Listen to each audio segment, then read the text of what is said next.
So back in May, I decided to do a video. And it's piggybacking on something I did last year. Last year, I took the book that some people seem to know, All I Need to Know in Life I Learned in Kindergarten. Equated that to a poster I saw in a book fair back when I was a little kid, Everything I Need to Know in Life I Learned from Star Trek, and I put them together. And I took Star Trek and tossed it out the window, and I threw in pro wrestling. So I basically said everything I needed to know about Halloween Horror Nights 24, I learned from watching pro wrestling.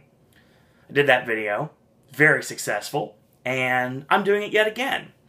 Now, with Dr. Jimmy stepping down from being cryptic, this is not me replacing him. No, not at all. I can't replace Dr. Jimmy. But I can have some fun.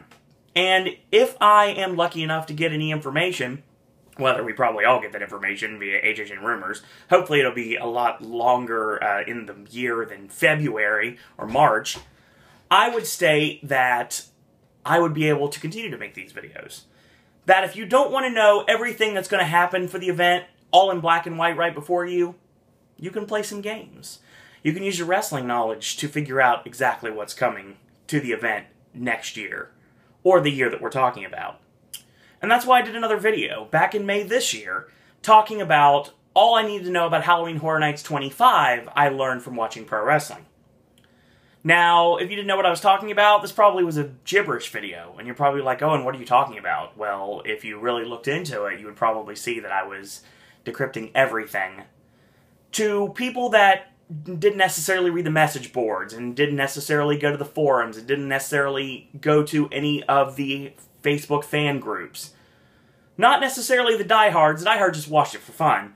But the everyday Halloween Horror Nights goer, that if they wanted to know what was going on, they really wanted to know without someone telling them point blank what it was, they could decrypt my statements. Or Dr. Jimmy's performances. Or Casilda Carcosa's clues. But I decided I wanted to do this because I had fun doing it last year. Got a good response, so I'll continue to do this. Like I said, I'm not replacing anyone. I'm just going to have a little fun, and if you want to join me, awesome. If not, it's no big deal. It's not a problem at all. But I did want to break this down for you guys because now the event is officially out in the open. In 2 days, it'll be 1 week until Employee Preview Night, which I can happily say that after a lot of touch and go, I'm finally able to say that I'm officially going. And currently, it sounds like almost complete certainty that I will not be alone. Like, obviously, Joe will be going with me again this year, so thanks to our team member friend. So, I want to break down a couple bits of information that I did in my statements video. Now, I did a series of statements, and I did some specials, and they all equaled out to, if you actually encrypted them, the entire event, or at least what we thought the event was at the present time. But now everything is out in the open, I can tell you exactly why I said what I said. So sit back, relax, let's do some decryption, shall we? Number 1. Sometimes it's hard work to find a Guardian of the Galaxy. This is a straight-up connection if you knew exactly what to read into.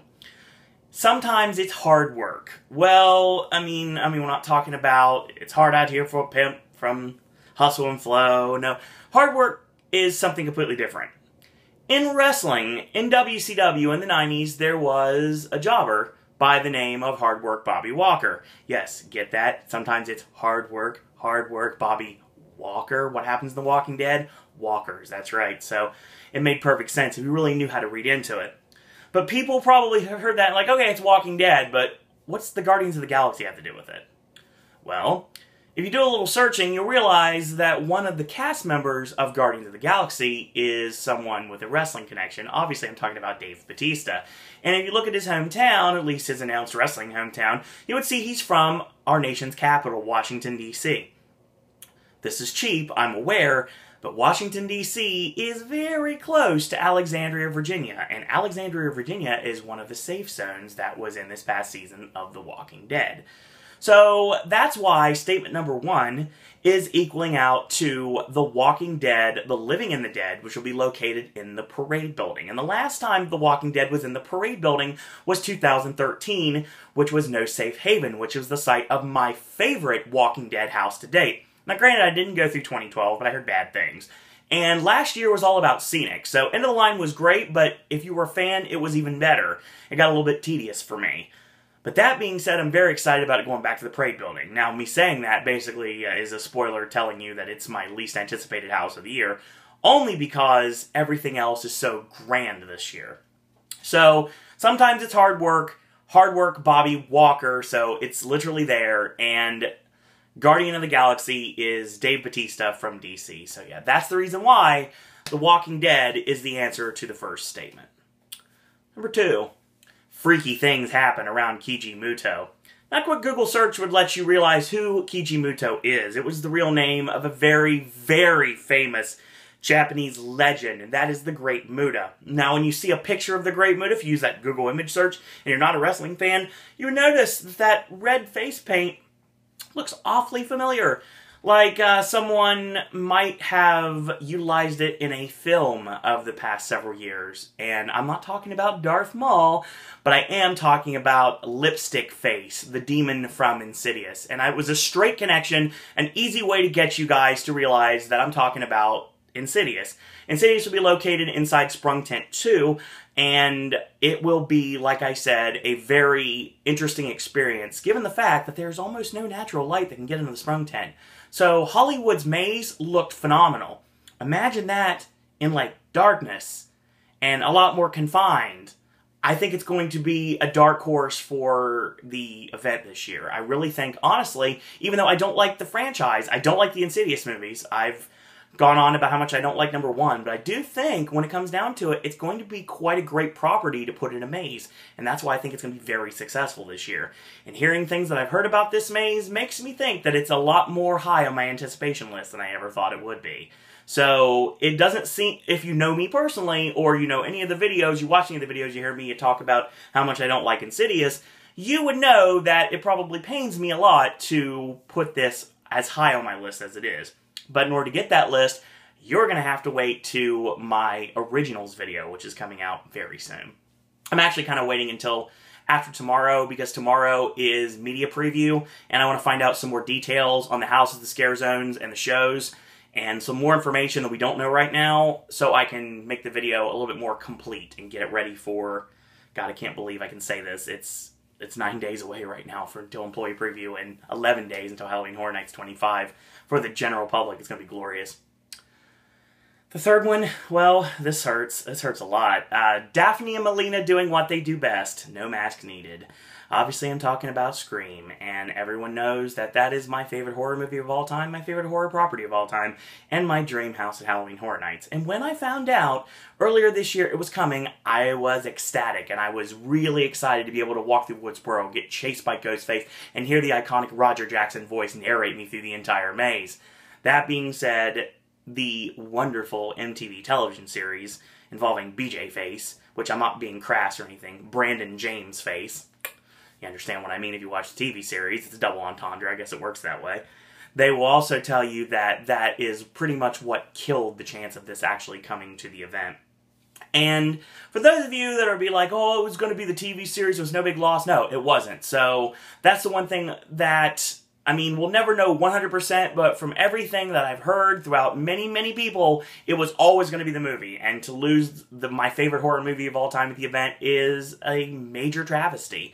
Now, what it's getting in its place could have caused me to make another statements video, which I would have added this statement, basically saying, Jimmy is still homeless, the McMahons are still on the prowl, the queens are dead. Meaning the Scream queens are dead. So yeah, obviously the Purge is going to be taking over. And I've been wanting a Purge house since 2013, ever since Hollywood got their first scare zone. And I really thought the Purge would be a great environment for a maze, given the fact that it is a home invasion movie. The first movie is a home invasion movie, and what we've heard about The Purge basically is telling us that this is going to be an original story. It's going to have Purgers everywhere, and from what I'm also hearing, this is still Scream. It's just there's The Purge in Woodsboro. Now, you're not going to see Ghostface or Billy and Sydney, and you're not going to see anybody that you know, but you will see a very familiar house. You see very familiar locations, and the only difference really will be the finale. So they pretty much just probably took out the finale and put in the arena, and that's how they're going to go home on the final room.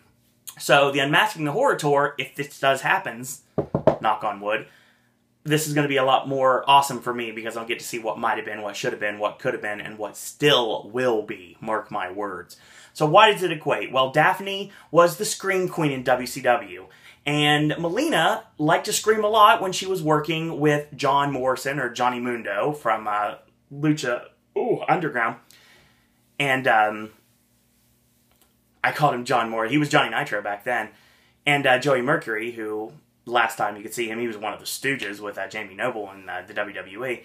But for the Authority, back in those days, Melina liked to scream. So they both liked to scream. I thought that made sense. No mask needed. Why do they not need a mask? Because someone else is going to be wearing that familiar black and white mask, which I still think somehow, some way is going to work its way into the event one way or another before this year is through. Mark my words. I like this one. This one was fun. Number 4. A thug and a patriot in Japan. I'm sure they'll wing it. Yeah, this actually got a couple people to guess American Horror Story, and it's interesting that that's thrown around because Wing was basically a Japanese indie promotion, and there also was IWA Japan, and they like to do these series of monster matches. So you would have, like, Freddy Krueger and Leatherface and Jason the Terrible, and they would fight, and it would be glorious, and everybody would be crazy. The biggest one, obviously, would be Leatherface, and he made a big name for himself in Japan. It was a gaijin that got brought over, and gaijin, of course, basically meaning an American wrestler that got brought over to wrestle in Japan. And he basically had a very successful career doing Leatherface. So that actually got brought to the USWA, and it got brought to a lot of the independents. They still do these matches to this day. Now, the really interesting thing that I brought this up is obviously I am talking about Wing. And I am talking about these monster matches. Now, a thug is my equation to Tracy Smothers. Because Tracy Smothers has a very famous promo. T is for terrible, H is for hell, U is for ugly, G is for jail. That's because a thug can't spell. So a thug, meaning Tracy Smothers, and a patriot given up to Doug Gilbert. And Doug Gilbert portrayed the Dark Patriot in the Global Wrestling Federation, an independent promotion in the early 90s. And I put them together. Why do I put them together? Because they're fighting each other, and they're fighting each other inside the maze. Now, Doug Gilbert also worked for Wing, and he did a gimmick called Nightmare Freddy. See where I'm going with this? And there was a lot of people that have portrayed Jason throughout the years. As a matter of fact, I was chokeslammed by one in Fairmont, West Virginia several years ago. But I'm not talking about that. I'm talking about a gimmick called Jason the Terrible. And Jason the Terrible was a Canadian wrestler by the name of Carl Moffat. And Carl Moffat had an automobile accident, and he was not able to do the gimmick any longer. So Jason the Terrible, like the Doink gimmicks, which you see like a Doink every single place you go now, they basically got thrown out throughout the independents. And one of the times, there was someone else that took a very familiar Jason gimmick. He was called the New Jason the Terrible. And that right there, that man was Tracy Smothers. So yeah, Tracy Smothers was Jason the Terrible, and Doug Gilbert was Nightmare Freddy. So, Freddy versus Jason, because it only happens in Japan, sometimes in independence, but only happens in Japan. So that's why I said a thug, talking about Tracy Smothers, and being Jason the Terrible, or the New Jason the Terrible, and Doug Gilbert being Nightmare Freddy in the USWA, too. He actually did that in the USWA for a time. That's Freddy vs. Jason. Going to be located inside Soundstage 24B, which is going to be right next to another that we'll be talking about in a little bit. Number 5 was fun. I like this one a lot. Davey and Eddie. No Brian Kendrick, but there is a Paul. Obviously, I'm talking about the return, 2 years later, I know, but still the return of one of the most successful mazes in the history of Halloween Horror Nights Orlando, and that is An American Werewolf in London. Why is this An American Werewolf in London? It's pretty much out there in black and white. Davey Richards and Eddie Edwards are the Wolves in TNA, obviously. Multiple-time TNA World Tag Team Champions. Now, if you look at their indie records, and you see their multiple-time Ring of Honor Tag Team title, you will see that they were called the American Wolves, okay? American Wolves. And we're not talking about just them. I'm mentioning the fact that Brian Kendrick and Paul London, who are a tag team in WWE and also in the Independents as well, back when Brian Kendrick was doing the Spanky gimmick, they were a tag team. And I'm not mentioning Brian Kendrick this time because there's no Brian Kendrick, but there is a Paul London. Davey and Eddie are the American Wolves, and on top of that, there is a Paul London. So yeah. I would have thrown Justin Gabriel in this because he is the Dare Wolf, and that would have been another idea I had, but I ended up not going with. This is going to be located once again in Soundstage 22, and I'm very excited for the return of it. It's my favorite house of all time, and I'm really excited to see exactly what they're going to put into it. So, pretty much cut and dry, and speaking of cut and dry, number 6. Terry Funk and Joe Gacy block your path, only one way out. Now, originally, when I heard about this, this was always going to be the right answer, but this isn't exactly what we're looking at. When you think of Terry Funk, you think of, probably not right away, but eventually if you go back into his history, you'll see a gimmick called Chainsaw Charlie he did for a while when he was teaming with Mick Foley when he was Cactus Jack. And they had a nice little run with the New Age Outlaws as a dumpster match, and everything was good, great, grand, and wonderful. And of course, they took the plunge off the Monday Night Raw stage, and everybody noticed the fact that, like, packing peanuts just went up in the air the second they landed. But still, he was known for Chainsaw Charlie. Well, Joe Gacy in CZW is Chainsaw Joe Gacy, always bringing a chainsaw to the ring with him. So you have chainsaws blocking your path. There's only one way out. What do you got to do? Run. Yes, Bray Wyatt would be very happy with this house because I'm talking about Run, Blood, Sweat, and Fears, which is once again going to be located in the Disaster Overflow queue, which is the site of the last disaster maze we will ever see in Halloween Horror Nights history because disaster's going bye-bye because we are finally bringing the Fast and the Furious to Orlando in 2017. And as of tomorrow, you will have the official closing date of Disaster, and Beetlejuice's Graveyard Mashup will be closing before the year is over. I'm guessing after Horror Nights, and I think they're also going to close Twister after Horror Nights too, so we'll see what happens. A lot of construction going to happen. That's probably going to make Halloween Horror Nights 26 really fun. We'll talk about that another time. So, Run, of course, we found out this was going to be basically the running man in Hellgate Prison. That was something no one knew about. Hellgate Prison's a little bit further down this list. But I will state right now that this still could be the thing. There's still going to be chainsaws blocking your path. You're going to have chain link fences everywhere, chainsaws blocking your path. So it made sense to still go with this. But it's not exactly what I thought it was going to be at the time. But I still say that there could be chainsaws blocking your path. For sure there will be. But there's no one that's probably going to be missing unless they go with a bonus finale that I think that they might. So we'll see what happens with that. Watch my originals video to find out what I mean. Number 7, The Age Has Fallen. Go ask Allison. This is also a straight black and white answer. The Age of the Fall is one of the greatest stables Ring of Honor history. One of my personal favorite stables of all time. Jimmy Jacobs is a master genius when it comes to promos and when it comes to writing storyline. That's the reason why he works for WWE now, and it's awesome. And a lot of members of The Age of the Fall were obviously talking about people that went on to become Luke Harper and the current WWE World Heavyweight Champion and United States Champion Seth Rollins, all part of the Age of the Fall. So the Age of the Fall are nicely together in the WWE now, with two notable exceptions. One being Lacey, and the other one being the person I'm referring to, and that is a star by the name of Allison Wonderland. Yes, it was a straight given right there if you were paying attention. Allison Wonderland was the valet that was also with the Age of the Fall towards the end. And I said, the age has fallen, meaning the end of the Age of the Fall, go ask Allison, talking about Alice in Wonderland, literally meaning Alice in Wonderland was coming to Halloween Horror Nights 25, and this equaled out to equating to Asylum in Wonderland in 3D, and that's going to be located in a brand new venue this year, and that's going to be inside the Shrek Theater, which technically means we have another soundstage. Because, for all intents and purposes, we actually have Shrek is pretty much a soundstage. It's a small soundstage, but it's a soundstage nonetheless. And this will be the first time that we've had a 3D that's not been inside a sprung tent. Really curious to see how this works, and really curious to see exactly how this maze works in general. Now, it's not very high on my anticipation list, because everything, like I said, is so grand above it, but still, it's something I'm looking forward to seeing, and it's something that I hope that I'll be able to experience on next Wednesday night. We'll see what happens. Number 8's a fun one. Number 8, a handsome stranger searching for Drew Gulak and Chuck Taylor. John Cena need not apply. Now, this originally was going to be a reference talking about Al Snow and Glacier, and pretty much equating to the Blizzard nickname, the code name that Mike Aiello talked about for this maze back in the day.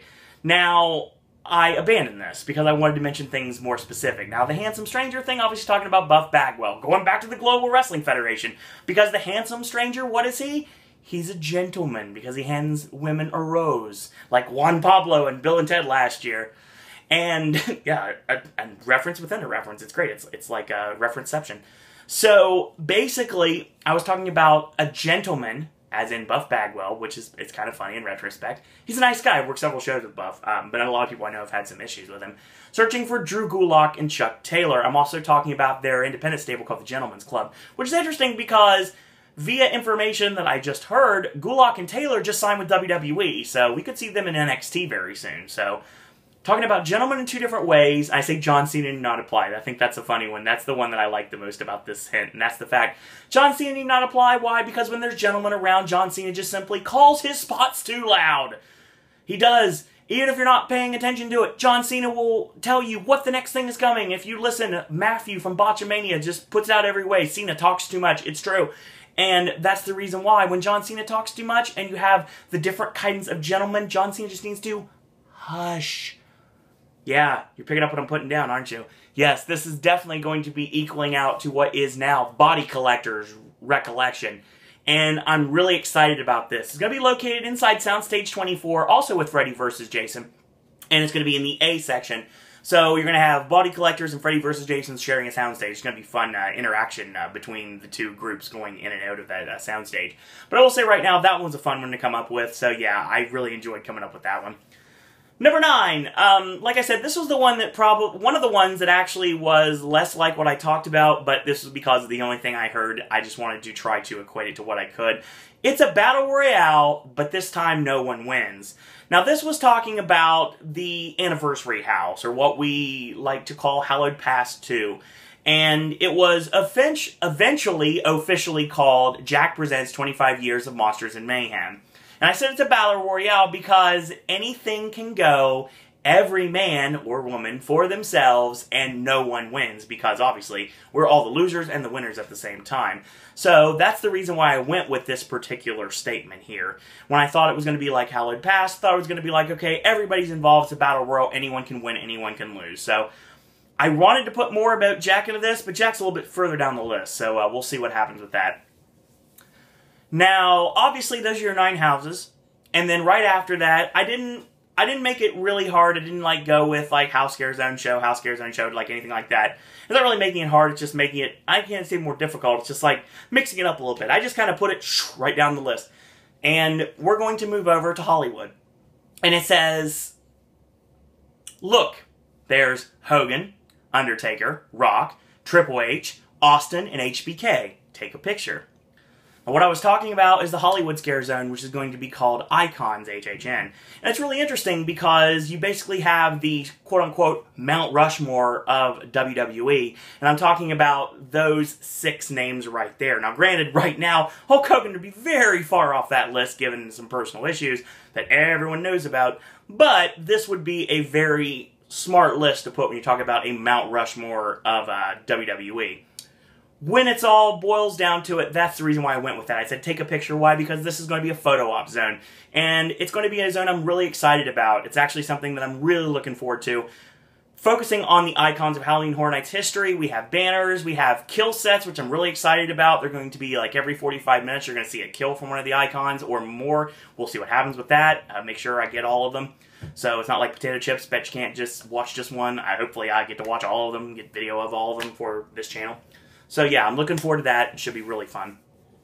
Number 11 is kind of a cop-out, but I thought it made the most sense. I really think Goldust might like this place. I'm talking about All Night Die-In double feature, and the fact that Goldust is a very big movie buff. Obviously, going back to the original days of Goldust, the androgynous days, when he had Marlena, and he also had the director's chair, and he had the red carpet. It just, the golden days of Goldust. There you go, that's the best way to put it.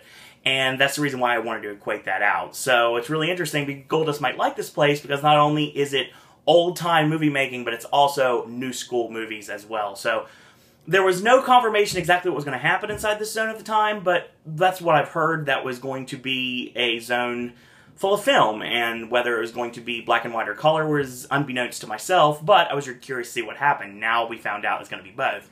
So that's the reason why I went with that close, and that will be located inside San Francisco. And it's going to be funny because San Francisco is going to be a huge cluster, because you've got All Night Die-In, double feature, and then you have the Exit to Run, Blood, Sweat, and Fears, and then you have Diagon Alley, which is a hop, skip, and a jump and away, which is going to be open for the event until at least midnight.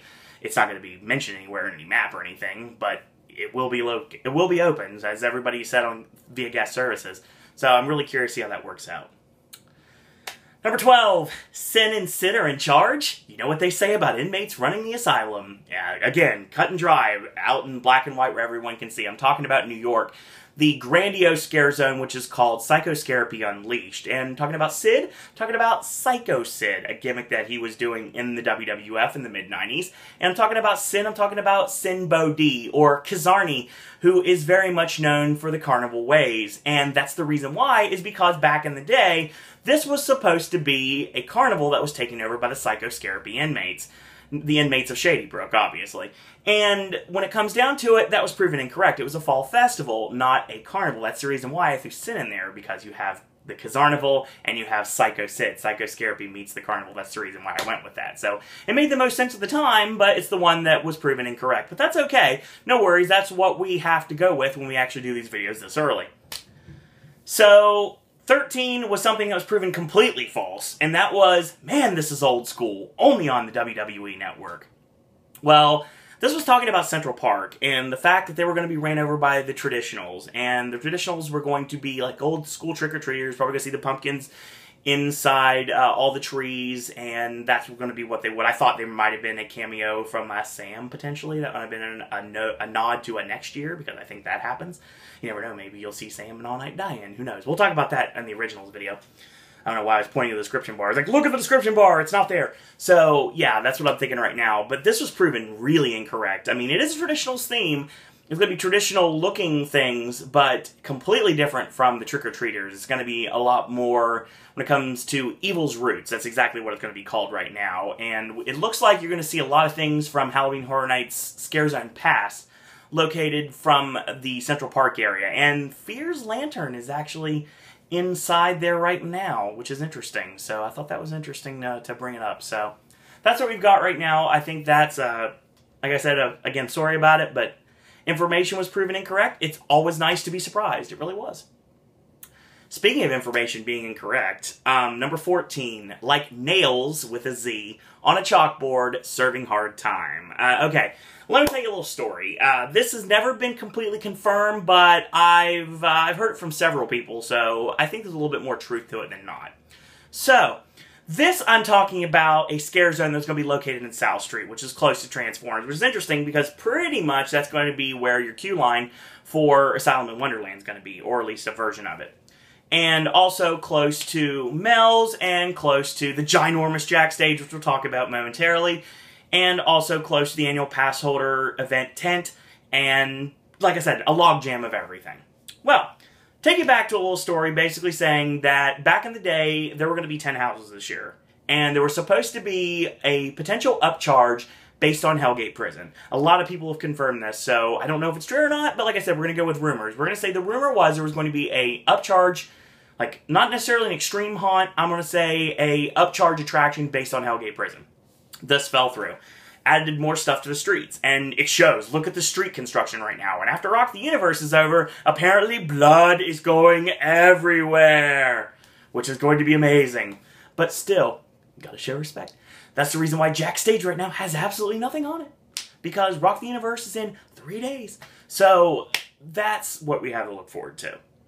Well, then, after the house got nixed, the Scare Zone got nixed, they're like, what are we going to do with Run this year? How about we put it in Hellgate Prison? So they're going to use Hellgate Prison anyway, and this is the reason I use this one. Which is funny because you can actually combine this with the clue for Run, and I wouldn't be incorrect. So I was definitely right, but it was not in the right direction.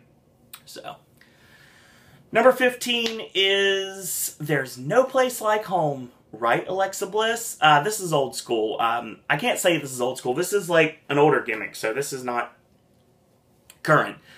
Alexa Bliss used to do a pixie gimmick. When she first got in NXT, she did a pixie gimmick, and I really utilized her as like a fairy. She dressed in blue. She kind of was like Tinkerbell in blue. Which is funny, because given the fact that we could see Tinkerbell inside this scare zone, it's a good possibility.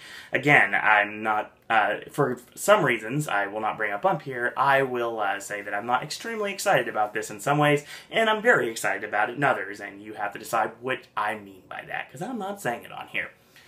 This is confirmed to be Scary Tales Scream Punk, and it says there's going to be a steampunk Scary Tales. They're going to be Scary Tales characters with a steampunk base. Steampunk's not even a word.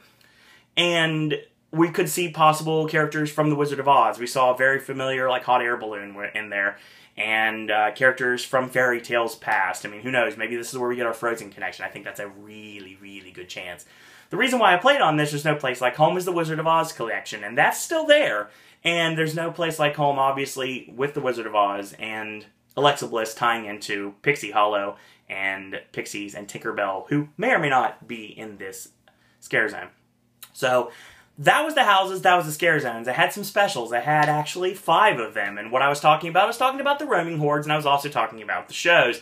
Now, I missed one of the roaming hordes because no one knew that there were going to be something that I mentioned in November, actually. I was talking about a clown saw drill team, and that's what we're going to have this year. We're actually going to have a roaming horde of clowns with chainsaws. So my good friend Heather, Mystic Freak, should be totally excited about this because clowns are going to be everywhere. But it has nothing to do with any of these, so that's where you want to bring it up real quick. Special number 1, no steel cage needed, there's simply no escape. Talking about the chainsaw drill team and the fact they're going to be roaming, being there's no escape. Now, if you want to duck into Diagon, or if you want to go to Springfield, chances are you can escape the chainsaw drill team. They won't even get close to you. But if you're anywhere else, you're fair game. So yeah, I'm talking about the regular CDT that roam the park. Like the militant CDT that roam the park with the bullhorn leader and everything. Number 2, knockouts and divas alike cut to the point. Yeah, this is a straightforward one as well. Knockouts and divas, talking about females, obviously. And cut to the point is saying the fact they're going to have chainsaws. And this is the fact that we are going to get the female prisoners from 2012 and the roaming hordes, when they had the prisoner hordes. They are going to be represented in a roaming horde this time around once more. So the female prisoners are going to be roaming the park. So we have chainsaw drill team, female prisoners, and chainsaw-wielding clowns roaming the park. I know people that can't even get to the front gate without being like, I ain't doing this. And that would have been me until I stepped foot in property on 2012 on my birthday. It's amazing how things can change.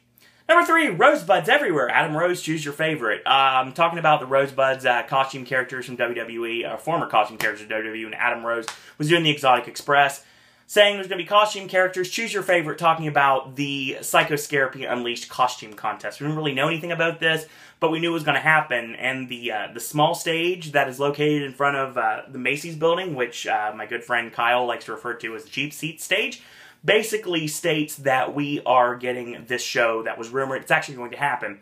But it sounds like they're going to kidnap people, and they're going to make them be a part of this freaky costume contest where nobody wins, and they're probably just going to kill them after the show's over. I think that's what it sounds like it's going to be. But before, it was just going to be a creepy costume contest, and that's why the reason I went with the clue that I went with. Number 4, spin the wheel, make the deal. Swagger and Zeb want you to take a chance on your fate. I'm talking about, obviously, the Carnage Returns, which is going to be near Mel's, which is going to be on the ginormous stage, which is close to Mel's. The stage everybody thought was just for Rock the Universe, and everybody was like, okay, more props on here. Okay, the blender, maybe. No, I don't think so. A couple more props. Okay, aerials. Okay, Dungeon of Terror. Okay, this is definitely for Jack's show. And it was completely confirmed that it's going to be for Jack's show. Looking forward to this show. Should be really awesome. Looking forward to see Jack the Clown in the flesh. And I'm really hoping that the real Jack the Clown is the person that does this show, and it makes perfect sense. Because the thing I talked about a long time ago, the actor who played the Grinch in last year's Grinchmas is going to sign a contract to play Jack the Clown in a new show. It's finally happening. So hopefully the rightful Jack the Clown is going to be taking center stage with a gorgeous Chance. Of course, Chance is always good. Dang it. Here we go again. Every time I mention her name, I think Jack's got black magic. It makes me like scratch myself, make me look like an idiot on camera. But still, every time that you see them, that's the reason why I bring this up. Because I said take a chance on your... I'm not talking about her, stop. Take a chance on your fate. I got you that time. Is talking about Swagger and Zeb, talking about Jack Swagger and Uncle Zeb, or Zeb Coulter, depending on who you're talking about, and spin the wheel, make the deal, obviously. It's anyone's guess. I should have said turn the crank, obviously, talking about the riddle box, but that would have been an ICP reference, and most people were like, no, Owen, no, that should never happen. But, I mean, who knows? It's Carnival Carnage, it should. But still, that's another story altogether for a completely different time.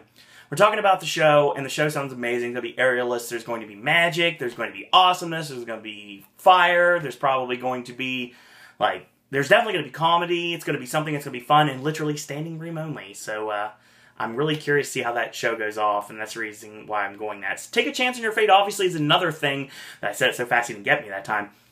Preemptive. Evil. But the thing is, you have to look from the perspective of this. There are two people that snuck into a soundstage, and they're finding things, and Jack finally got them. Well, something tells me they're going to end up on stage, and they're going to get dealt with. And that's what I'm talking about on your fate, because I'm talking about the fate of the people in the viral videos. So that's my guess right there. Number 5, I say this every year, but I change it up a little bit. Zack Ryder and Robbie E are back again. Who knows what trouble they might get into. Obviously, I'm talking about this year's Bill and Ted's Excellent Halloween Adventure, and the fact that both Zack Ryder and Robbie E have played Jersey gimmicks and pro gimmicks in their respective promotions of both WWE and Impact Wrestling. So, yeah, they get into trouble. I mean, they sing, they got jokes. I mean, it's going to be fun. So, yeah.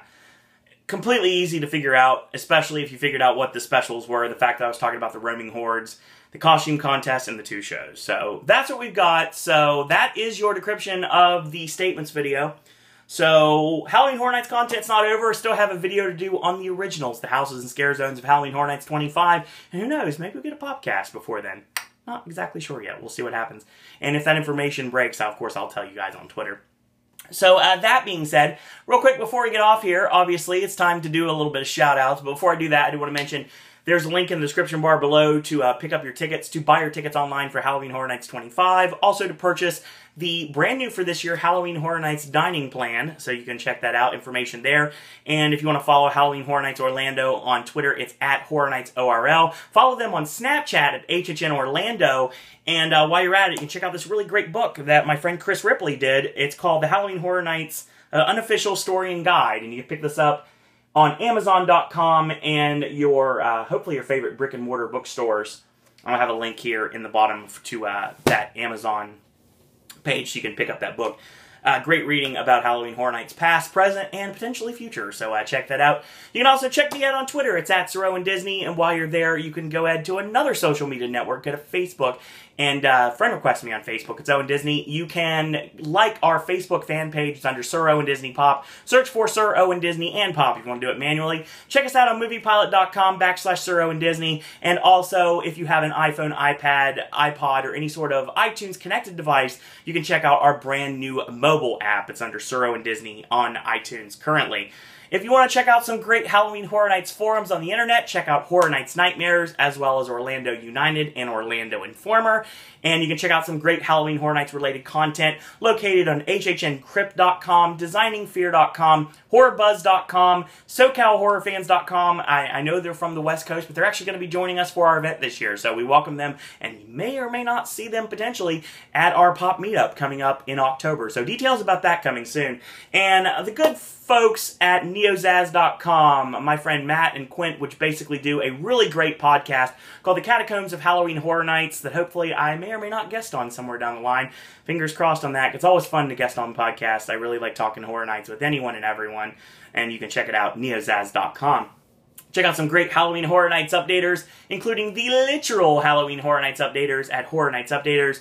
Their singular channels, my friend John Psycho Massacre Films, my friend Vic, Dr. Emmett Brown 1, my friend Neil UK HHN, my friend Aaron the Red Steel TV, and Crazy Englishman, my friend David. You can also check out my friend Kane, which is Deadly Fear 1283, as well as my good friend Tristan, HHN Fan 16, my good friend James, HHN Updated 1, as well as my friend Matt, HHN Trogdor, and good friends of mine also being my friend Ian, Scream 101 Ian, my friend Jeremy, Jeremy Films with 2 Z's, HHN Jack Reaper, which his channel was one of those ones that doesn't have a title yet, so it's in the description bar, as well as a newcomer to both coasts, and that's Clarence SWDP. It's also located on here. My friend Jose from Thrill Seeker Network, Aaron from First Class Horror, and Alex from Alex Show Official. And while you're there, check out some great YouTubers that have awesome Halloween Horror Nights content throughout the year. Is my good friends Tim and Jen from the Tim Tracker, my good friend Kyle, Mary, my good friend Kyle, along with Mary and Jesse from View from the Cheap Seats, as well as my good friend Liz, Disco Lizita, the great Dr. Jimmy at Docimo, and my friend Mark from Man in the Mala Vest. So check them all out, and tell them Soro and Disney sent you. So that being said, I want to thank you guys and girls out there for watching, and hopefully I'll see some of you guys and girls out there at Halloween Horror Nights in the next several weeks. And until tomorrow, boys and girls, that's all I gotta say about that.